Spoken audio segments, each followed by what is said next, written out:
paano magpa-apostil ng ating mga passport. So, yan mga kabayan ang ituturo natin sa tutorial na ito. So, i-guide ko po kayo step by step kung paano nyo po maipapa-apostil ang inyong mga passport. So, madali lang naman po magpa-apostil ang ating mga passport. So, ganito lang po ang gawin nyo, okay? So, una po, pag tayo po magpapa-apostil ng passport, sa ibang DFE po, sa ngayon po, kailangan nyo pong magpa-appointment. So, sana po next month, sana po pwede na po ang walk-in. So, doon po kasi ibang mga branch, pwede po ang walk-in. Pwede po kayong pumunta doon na hindi na po kayo nagpapa-appointment. So, mas maganda po, magpa-appointment na lang po kayo para sure po, para hindi po masayang ang inyong pagpunta. Ngayon po, tuturo ko po sa inyo yan kung paano po magpa-appointment ha. Bago po kayo makapag-apostil ng inyong mga passport, kailangan nyo po munang ipa-certified true copy yan. Saan yun ipapa-certified true copy? Doon din po sa ating mga DFE branch office. Kung saan po yung pinakamalapit na DFE branch office sa inyong lugar, doon din nyo po yan ipapa-certified true copy o yung tinatawag na CTC. So sa pag-certified true copy po ng ating mga passport, so kailangan nyo pong pa-copy ng inyong passport, dalawa po atang, kung hindi ako nagkakamali, dalawang copy po. And then, kailangan po, yung page po, yung may pangalan nyo, mamukha nyo, yung may information nyo na passport. Ipa-copy nyo po yun, ipa-scan nyo, xerox nyo po. And then, ibibigay nyo po yan dun sa DFA. So, tanungin nyo na lang po kung saan branch kayo, depende kasi yan, dito kasi. Nagpa-CTC po kasi ako, doon po ako nagpa-CTC sa DFP Asiana. So, kailangan po magpa-CTC doon mismo sa tinatawag na window 1, okay? Or sa door 1. So, doon po ang pa-CTC yan. So, doon po, magbabayad din tayo, 200 po ata yung pagpa-CTC. Hindi ko sure, basta mga ganun. So, tatanungin lang po tayo doon, bibigay natin yung ating passport, and then yung ating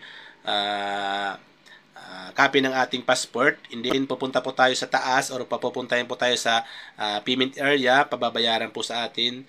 Ngayon, pag once po na nabayaran na natin, balik po tayo doon kung saan po tayong window nagbigay ng ating documents, and then ibigay po natin yung ating resibo doon. And then ngayon, magantay na lang po tayo sa release. So, ang release po ng ating pina-CTC na passport, doon din po kung saan nyo po kayo nagpa-CTC, okay? And then, 3 days po hanggang 5 days po bago po na sa certified true copy. So, wait na lang po natin. So, wait po natin yung advice ng personnel doon. Tanungin po natin, and makikita naman po natin yun doon. Pag once po na pa-citizen nyo na yung inyong mga passport, ngayon, oras naman po para po kayo magpa-apostil. Okay? Kasi hindi po yung na-apostil lang, hindi po sinicertified true copy. Ngayon, pag na-release na yan, kailangan nyo na pong mag-set ng appointment para sa apostil. So, may ibang branch po na pwede ang walk-in. So, may iba naman po hindi inaalaw ang walk-in. And then, sa pag-set po ng appointment, sa inyong mga cellphone, dito, punta kayo sa inyong mga browser. And then, dito po, i-search nyo po ang DFP. Yan, apostil appointment. Yan. And then, hanapin po natin itong authentication division. And then, mapupunta po tayo dito sa book appointment, apostle verification. Ayan po, mga yan. Pwede po natin yan pindutin. So, siyempre, book appointment po tayo. Ayan, i-click natin yan. And then, dito po, ayan, mga documents. Ito po yung mga notice po. Ayan, paalala po. Ayan, free of charge po ito mga kabayan, ha. Pag okay na po, i-click lang po natin itong I agree. And then, i-click natin itong next button. And then, mapupunta tayo dito, select purpose. So, apostil ang pipiliin natin. Isa lang naman po ang pagpipilian dito. And then, next.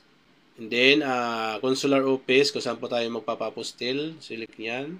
Then, makikita nyo po dito ang mga region, NCR. Kung saan po kayo magpapapostil, doon po kayo magsiselect dito. So, alimbawa po, nasa NCR kayo, i-click nyo yan. And then, nalabas naman po itong choose a consular office. Click natin yan. And then, dito po sa NCR po, may 5 branch na pwede po natin puntahan. Yan po mga yan. So, ang pipiliin ko po ay DFP Asiana. Mabilis po ang process dito. I-click natin yan. And then, lalabas po dito yung address ng DFP ninyo. Ayan na pupuntahan. Katulad po niyan. And then, may Google Map din. Ayan, pwede nyo pong screenshot yan. And then, para pagpunta nyo doon, madali po kayo makapunta. So, ito po yung mga pwede po nating ipa-apostil. Ayan, pwede po nating ipa-apostil ito mga kabayan. Ayan. Ayan, lahat po yan, pwede po nating ipa-apostil ang mga yan. Ayan.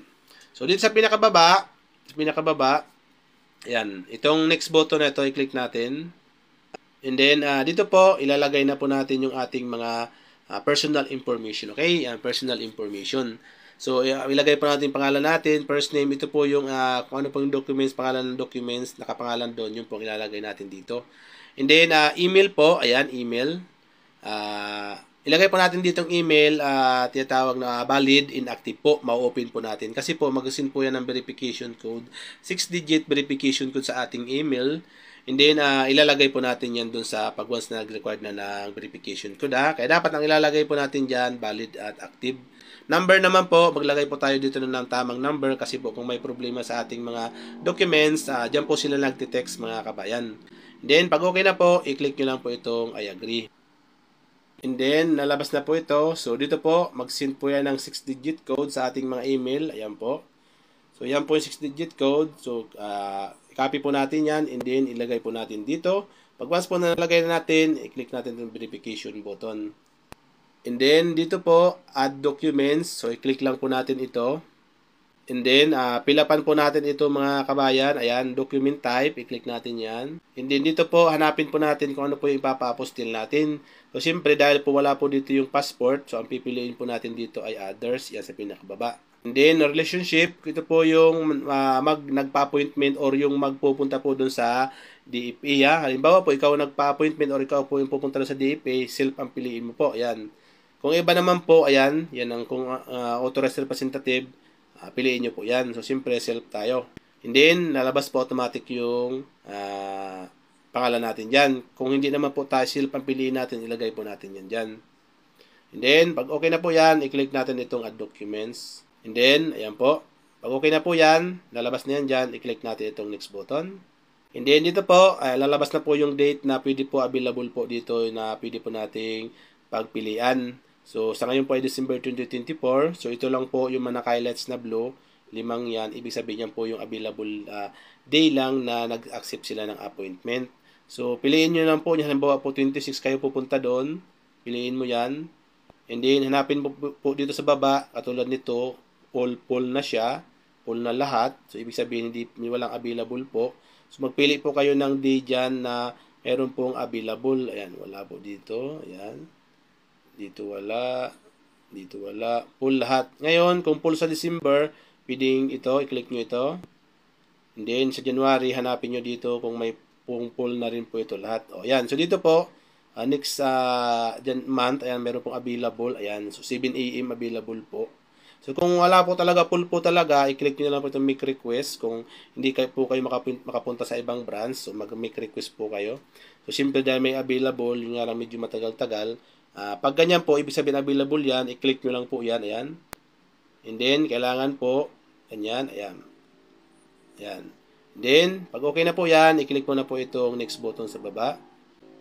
And then, review nyo po dito yung information na nilagay nyo. So, pag okay na po, i-click nyo na po itong confirm button na ito. Ngayon po, pag click nyo po itong confirm button, magbibigay na po yan ng appointment slip. Okay, appointment slip po. Yung pong appointment slip na yon, i-screenshot nyo po yun, hahanapin po yun ng guard. Tatanungin kayo kung meron kayong appointment, titinan po yun dun. Ngayon, pag andun na kayo sa guard, sa DFA branch office, ang gagawin nyo po ay bibigyan po kayo doon or manghingi po kayo ng form para po sa apostille. Bibigay po yan, pink color po yan. Ngayon, yung mga nakacheck doon, kailangan nyo pong fill upan yung mga nakacheck doon. And then, pag once po na perapan nyo na yun, pumunta kayo sa isang window kung saan po pwede kumuha ng number. Ang number po na yon, tatawagin po yun doon sa monitor. Bantayan nyo po, yung number na binigay sa inyo, lalabas po yun sa monitor. Pag once po na lumabas na yan doon, pumunta po kayo sa designated window na ano po yung nasa number nyo, okay? And then, ibibigay nyo lang po yung inyong document doon na certified true copy nyo. And then, yung copy po ng inyong ID, passport. Yan po, ibibigay nyo po yan doon mga kabayan. Yung certified true copy nyo po sa DFA din, dapat po wag nyo pong punitin nyo or wag nyo pong galawin yun. Kung ano po yung binigay sa inyo, yun din po ang ibibigay nyo doon. Okay? And then, pagdating po dito doon sa window, may pagpipilian doon sa pipilian yung pink color. Kung expedite or regular, pag expedite po, 3 days process, makukuha nyo na yan. And then, pag regular, 5 days. Okay, kung gusto niyo mabilis, 200 pesos, and then yung regular, 100 lang po.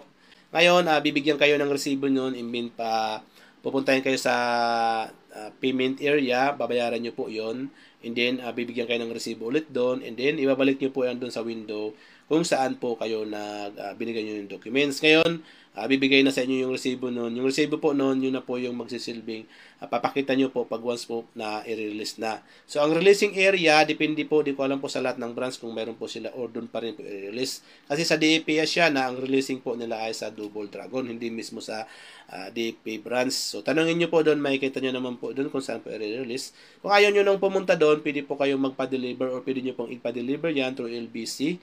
Meron po yan sa mga delivery area, Windows. Tanongin nyo po doon kung saan yung pinapa-deliver ng documents.